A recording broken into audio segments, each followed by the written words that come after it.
ამერიკის სახელმწიფო დეპარტამენტმა თქვა, რომ ფარცხალაძე არის FSB-ს აგენტი. FSB-ს აგენტის დანიშნულია დღეს საქართველოს პროკურორი. მას ერთი კითხვა არ დაგისვამთ. საქართველოს პროკურორის გარდა რამდენი პარლამენტარის ბიზნეს პარტნიორია ფარცხალაძე და რამდენთან მოქონდა შემოდით შავი ფული. ფარცხალაძეზე როცა ვამბობდით, რომ შეიქმნა საგამოძიებო კომისია, რატომ მაშინ მხარი არ დაუჭირეთ?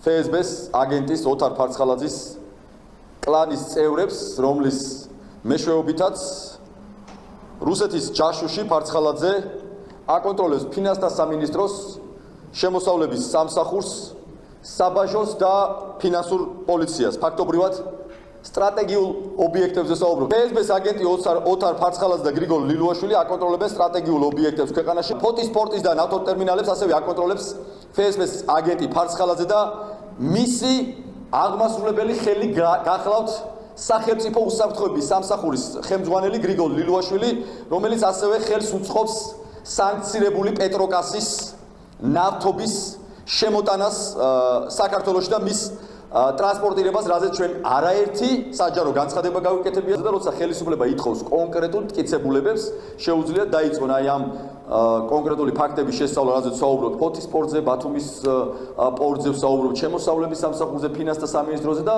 აი იპოვნიან აუცილებლად მიზეზს, რის გამოც არის ბატონი ფარცხალაძე დასანქცირებული.